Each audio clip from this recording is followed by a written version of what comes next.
Janasena party, Telugu Desam party మళ్ళీ ఒకటయ్యారు. అయితే బహిరంగ ప్రకటన మాత్రం చేయటం లేదు.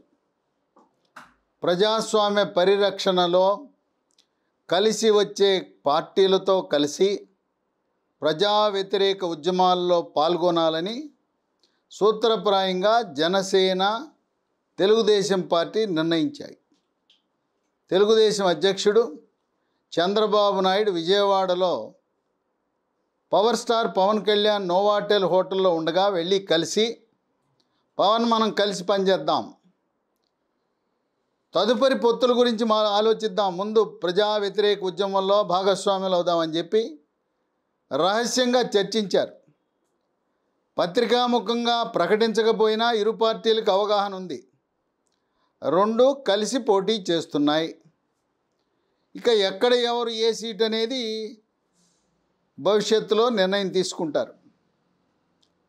అయితే ఈ రెండు పార్టీలకు మద్దతుగా Loksatta party doctor Jayaprakash Narayana, Bahujan Samaj party కూడా 2019లో జనసేనతో కలిసి పోటీ చేసింది. కనుక 4 పార్టీలు మహాకూటమిగా ఏర్పడి ముందుకు సాగడానికి సిద్ధమయ్యాయి.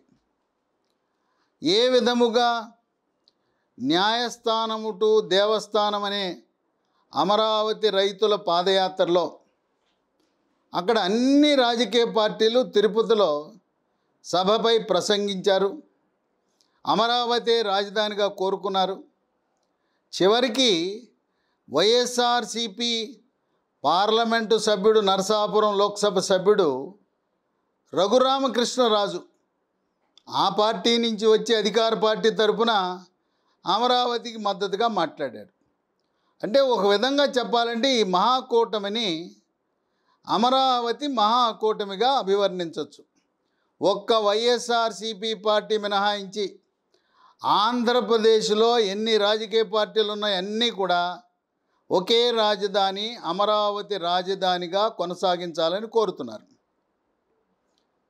ఇక బీజేపీ పొత్తు గురించి ఇంకా కొంత స్పష్టత రాలా. అయితే ప్రస్తుతం జనసేన, భారతీయ జనతా పార్టీ ఆ రెండు పొత్తులోనే ఉన్నాయి, పొత్తు కొనసాగుతుంది. ఇంకా స్పష్టత రాని కారణం వల్ల తెలుగుదేశం పార్టీతో పొత్తు అనేది అధికారిక ప్రకటన ఇప్పట్లో వచ్చే అవకాశాలు లేవు. తెర వెనక ఏర్పాట్లు జరుగుతాయి, సీట్ల సర్దుబాటు జరుగుతూ ఉంటుంది. అధికార ప్రకటన రావడానికి మరో సంవత్సరం పట్టే అవకాశం ఉంది. భారతీయ జనతా పార్టీకి కేంద్రంలో, లోక్సభలో, రాజ్యసభలో వైఎస్ఆర్సిపి మద్దతు ఇస్తున్న కారణం వల్ల ఇప్పటికిప్పుడు భారతీయ జనతా పార్టీ నేను తెలుగుదేశం పార్టీతో కలుస్తున్నాననే ప్రకటన చేయకపోవచ్చు. తెలంగాణ రాష్ట్రంలో శాసనసభ ఎన్నికలు నవంబర్, డిసెంబర్ 2023లో పూర్తయిన తర్వాత అప్పుడు పొత్తుల గురించి భారతీయ జనతా పార్టీ ఆంధ్రప్రదేశ్లో ఎవరితో వెళ్ళాలి అని నిర్ణయం తీసుకుంటుంది. అప్పటి వరకు జనసేన, బీజేపీ రెండు కలిసి కట్టుగానే ముందుకు ప్రయాణం సాగుతారు. ఇప్పుడు వస్తున్న సమాచారము, ప్రధానమంత్రి మోదీ నవంబర్ 11న ప్రత్యేకముగా పవర్ స్టార్ పవన్ కళ్యాణ్తో మాట్లాడటం, ఇవన్నీ చూస్తుంటే 99% భారతీయ జనతా పార్టీ, జనసేన, తెలుగుదేశం పార్టీ మళ్ళీ 2014లోలా ఈ మహాకూటమిలో భాగమయ్యే అవకాశాలు ఉన్నాయని విశ్లేషకులు భావిస్తున్నారు. కొన్ని ప్రత్యేక కారణాల వల్ల అధికారంలో ఉండే వైఎస్ఆర్సిపి ముఖ్యంగా రాజ్యసభలో వారి మద్దతు కావాలి. 9 మంది రాజ్యసభ సభ్యులున్న వైఎస్ఆర్సిపి పార్టీ మద్దతు కోసం ప్రస్తుతం వెంటనే పొత్తుల విషయం భారతీయ జనతా పార్టీ జాతీయ నాయకత్వం స్పందించదు. రాష్ట్ర నాయకులకు పొత్తుల గురించి మాట్లాడే అధికారము లేదు. వాళ్ళ సూచనలు, సలహాలు ఏదుంటే జాతీయ నాయకత్వానికి ఇవ్వాలి. పొత్తు ఉందని కానీ లేదని కానీ ఎటువంటి ప్రకటనలు చేయొద్దని చెప్పి జాతీయ నాయకత్వం రాష్ట్ర నాయకులకు సలహా, సూచన ఇవ్వటం జరిగింది. ఏదైనా కారణం వల్ల, అది కూడా 1% భారతీయ జనతా పార్టీ ఈ మహాకూటమిలో భాగస్వామ్యం కాకపోతే సిపిఐ, సిపిఎం 2 పార్టీలు కూడా అమరావతి మహాకూటమిలో భాగస్వాములు అవుతారు. అందువల్ల బీజేపీ చేరిన, సిపిఐ, సిపిఎం కూటమిలో చేరిన పెద్ద ప్రభావం ఉండదు. ప్రధానము జనసేన, తెలుగుదేశం పార్టీ 2 కలిసి పోటీ చేస్తే మళ్ళీ 2024లో ఈ 2 పార్టీలు అధికారంలోకి రావడం తథ్యమని విశ్లేషణలే కాదు, కొన్ని సర్వే నివేదికలు, కొంత సమాచారం అందుబాటులో ఉంది. ఇప్పటికే జరిగిన కొన్ని సర్వేల్లో ఆంధ్రప్రదేశ్ రాష్ట్రంలో ఉండే 175 నియోజకవర్గాల్లో 116 సీట్లు అమరావతి మహాకూటమికి లభిస్తాయని, కేవలం వైఎస్ఆర్సీపీ పార్టీకి 59 మాత్రమే లభిస్తాయని సర్వే నివేదికలు చెప్తూ ఉన్నాయి.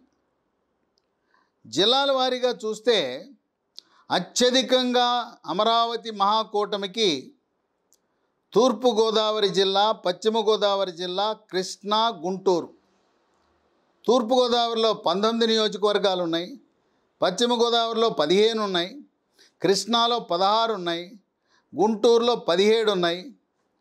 ఇవి మొత్తం 67 నియోజకవర్గాల్లో 59 నియోజకవర్గాలు అమరావతి మహాకూటమి గెలుస్తుందని సర్వే నివేదికలు వెలువడుతున్నాయి. ఇవి కాకుండా మిగతా జిల్లాల్లో కూడా వైఎస్ఆర్సీపీకి రాయలసీమ ప్రాంతంలో కొద్దిగా మెరుగైన పరిస్థితి ఉన్నది. ఆంధ్ర, ఉత్తరాంధ్ర ప్రాంతం అంత ఆశాజనకంగా లేదు. శ్రీకాకుళంలో 10 అసెంబ్లీలు ఉంటే 8 మహాకూటమికి, 2 వైఎస్ఆర్సీపీకి. విజయనగరంలో 9 ఉంటే 5 మహాకూటమికి, 4 వైఎస్ఆర్సీపీకి. విశాఖలో 15 నియోజకవర్గాల్లో 10 మహాకూటమికి, కేవలం 5 వైఎస్ఆర్సీపీకి. అనంతపురంలో 14 సీట్లలో మహాకూటమికి 9, వైఎస్ఆర్సీపీకి 5. కడపలో ఉండే 10 సీట్లలో 3 మహాకూటమికి, 7 వైఎస్ఆర్సీపీకి. కర్నూలులో ఉండే 14 నియోజకవర్గాల్లో 6 నియోజకవర్గాల్లో మహాకూటమి, 8 నియోజకవర్గాల్లో వైఎస్ఆర్సీపీ. చిత్తూరులో ఉండే 14 నియోజకవర్గాల్లో 5 మహాకూటమి, 9 వైఎస్ఆర్సీపీ. నెల్లూరులో ఉండే 10 నియోజకవర్గాల్లో 3 మహాకూటమి, 7 స్థానాల్లో వైఎస్ఆర్సీపీ. ప్రకాశంలో ఉండే 12 నియోజకవర్గాల్లో 8 మహాకూటమి, 4 వైఎస్ఆర్సీపీ. ఇవన్నీ కూడా ఉమ్మడి జిల్లాల లెక్కల ప్రకారం చెప్పడం జరిగింది. 13 ఉమ్మడి జిల్లాల్లో ఈ విధంగా సీట్లు వచ్చే అవకాశం ఉంది. 116 అమరావతి మహాకూటమికి, 59 వైఎస్ఆర్సీపీకి వచ్చే అవకాశాలు ఉన్నాయని సమాచారము. కొన్ని సర్వే సంస్థలు వీళ్ళు ఇచ్చిన సమాచారం ప్రకారం ఈ సమాచారం అందుబాటులో ఉంది. ఇక లోక్సత్తా అధ్యక్షుడు డాక్టర్ జయప్రకాష్ నారాయణ్ని విజయవాడ లోక్సభలో నిలబెట్టాలని, విజయవాడ ఎంపీ అక్కడ ఆ స్థానం ఇచ్చి నిలబెట్టాలనే ఆలోచన కూడా ఉన్నట్టు రాజకీయ వర్గాల్లో చర్చ జరుగుతోంది. Power star Pawan Kalyan, Nadendla Manohar, Nagababu party ముఖ్యులు, అలాగే రాజకీయాల సలహా కమిటీ వాళ్ళందరూ కూడా ఇప్పటికే కొన్ని నియోజకవర్గాలను గుర్తించారు.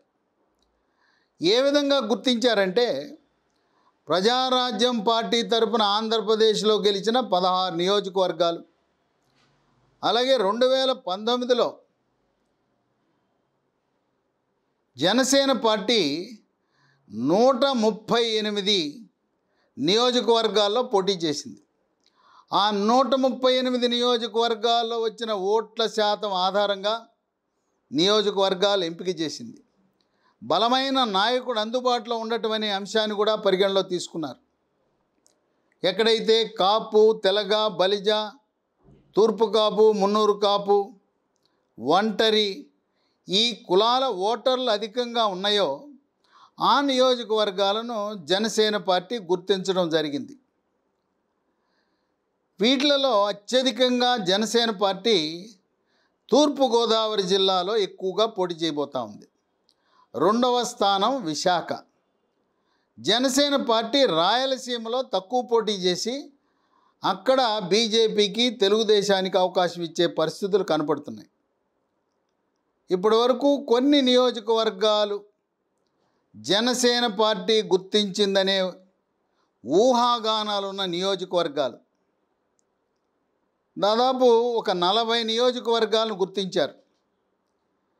ఆఖరి నిమిషంలో తెలుగుదేశం పార్టీ ఇతర పార్టీలతో కూర్చున్నప్పుడు కొన్ని స్థానాలు మార్చే అవకాశం ఉంది. స్థూలంగా ఈ నియోజకవర్గాలు ఖరారయ్యే అవకాశం ఉందని సమాచారం వెలువడుతుంది. విజయనగరం జిల్లాలో ఒకటి, అక్కడ నెల్లిమర్ల నియోజకవర్గం. విశాఖపట్నం జిల్లాలో ఇవన్నీ కూడా జనసేన పార్టీ పోటీ చేద్దామనుకునే స్థానాలు. విశాఖపట్నంలో 2 భీమిలి, 3 గాజువాక, 4 అనకాపల్లి, 5 పెందుర్తి, 6 యలమంచిలి. విశాఖ జిల్లాలో ఉండే చోడవరాన్ని కూడా పరిశీలిస్తున్నారు. తూర్పుగోదావరి జిల్లాలో 7వ నియోజకవర్గం కాకినాడ సిటీ, 8 కాకినాడ రూరల్, 9 పిఠాపురం, 10 పెద్దాపురం, 11 కొత్తపేట, 12 జగ్గంపేట, 13 మండపేట, 14 రామచంద్రాపురం, 15 అనపర్తి, 16 రాజోలు. 2019 ఎన్నికల్లో అక్కడ రాపాక వరప్రసాద్ గెలిచి వైఎస్ఆర్సీపీ పార్టీకి జంప్ వేశాడు. 17 రాజమండ్రి రూరల్. పశ్చిమ గోదావరి జిల్లాలో 18 భీమవరం, 19 నరసాపురం, 20 తాడేపల్లిగూడెం, 21 ఏలూరు. కృష్ణా జిల్లాలో 22 కైకలూరు. భారతీయ జనతా పార్టీతో పొత్తు కుదిరితే ఈ సీటు భారతీయ జనతా పార్టీకి వెళుతుంది. అక్కడ గతంలో భారతీయ జనతా పార్టీ తరపున వైద్య ఆరోగ్య శాఖ మంత్రిగా పనిచేసిన డాక్టర్ కామినేని శ్రీనివాస్ కైకలూరులో బీజేపీ తరపున పోటీ చేస్తారు. ఒకవేళ భారతీయ జనతా పార్టీతో పొత్తు కుదరకపోతే కైకలూరు నియోజకవర్గం జనసేన జాబితాలో ఉంది. 23 విజయవాడ పశ్చిమ, 24 విజయవాడ తూర్పు.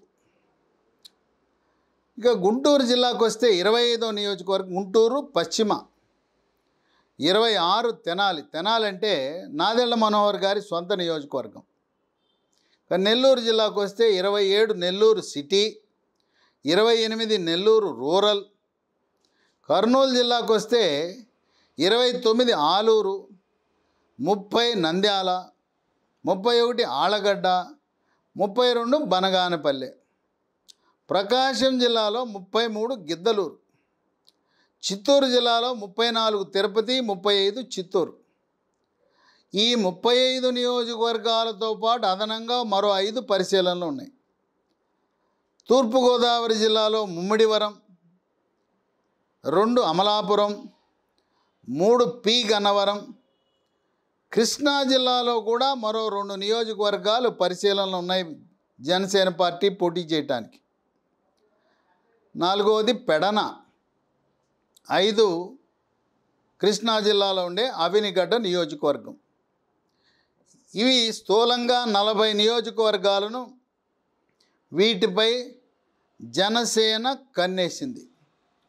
ఇప్పటికే కొన్ని నియోజకవర్గాల్లో అనధికారికంగా అక్కడుండే జనసేన నాయకులకు అభ్యర్థిత్వం మీరే పోటీ చేయాలి, సిద్ధంగా అండి, వనరులు సమకూర్చుకోండి, యుద్ధానికి మీ సైన్యాన్ని సిద్ధం చేసుకోండి అని వాళ్ళకు సూచనలు కూడా ఇవ్వటం జరిగింది.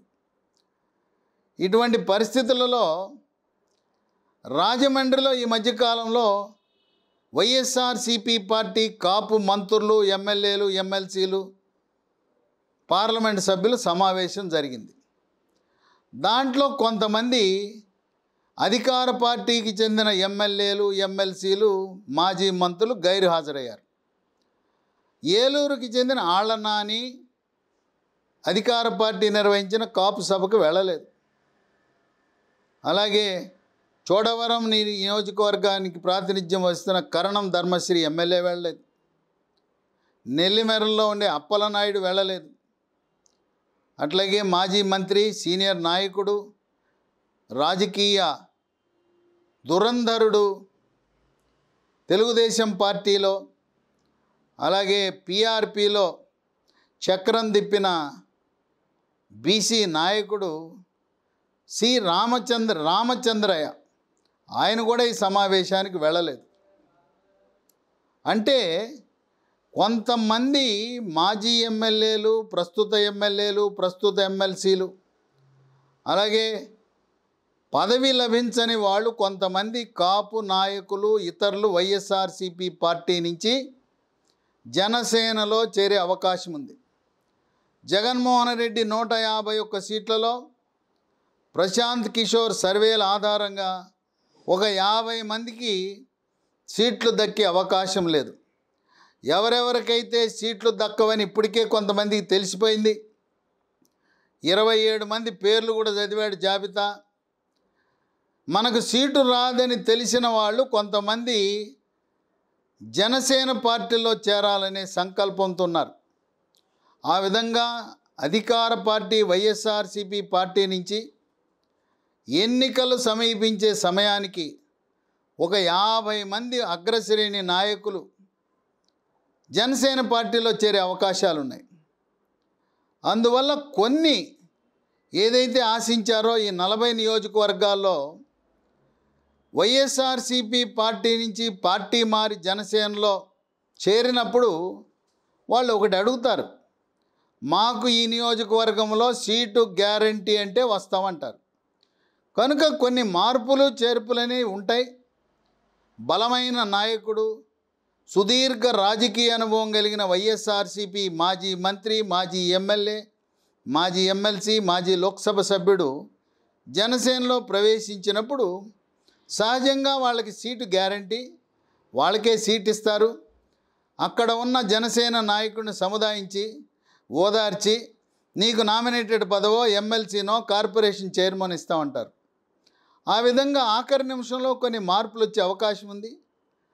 ఫైనల్ సిట్టింగ్ ఈ మహాకూటమి భాగస్వాములందరూ కలిసినప్పుడు కొద్ది మార్పులు, నియోజకవర్గాల్లో మార్పులు ఉంటాయి. అన్ని పార్టీల నుంచి కొంతమంది త్యాగరాజులు ఉండవలసిన అవసరం ఉంది. త్యాగానికి సిద్ధపడాలి. ఎందుకంటే ఈ అమరావతి మహాకూటమి యొక్క లక్ష్యం అమరావతిని రాజధానిగా కొనసాగించటం, ఈ దుష్టపాలన సాగిస్తున్న వైఎస్ఆర్సీపీ ప్రభుత్వాన్ని, అవినీతి, అరాచక, అక్రమ పాలన అంతమొందించడానికి త్యాగము చేయక తప్పదు. వివిధ పార్టీలు వాళ్ళ యొక్క నాయకులను కొంత సర్ది చెప్పవలసిన అవసరం ఉంటుందని విశ్లేషకులు భావిస్తున్నారు. ఏది ఏమైనా ఎప్పుడైతే జనసేన, తెలుగుదేశం పార్టీ అగ్రశ్రేణి నాయకులు చంద్రబాబు, పవర్ స్టార్ పవన్ కళ్యాణ్, మనోహర్, నాగబాబు కలిసి రహస్యంగా చర్చలు జరిపారో వైఎస్ఆర్సీపీ పార్టీ మంత్రులకు, ఎమ్మెల్యేలకు, అగ్రశ్రేణి నాయకులకు నిద్ర లేకుండా పోయింది. వెన్నులో వణుకు పుడుతూ ఉంది.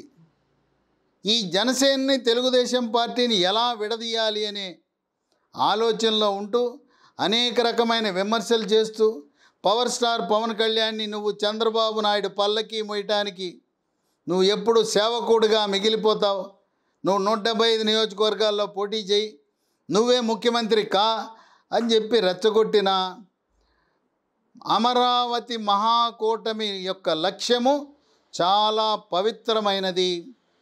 అమరావతిని రాజధానిగా కొనసాగిస్తూ రాష్ట్ర అభివృద్ధినే ఏకైక లక్ష్యముగా అన్ని రాజకీయ పార్టీలు ఒకే తాటిపైకి వచ్చి వైఎస్ జగన్మోహన్ రెడ్డిని గద్దె దింపుతారని విశ్లేషకులు భావిస్తున్నారు.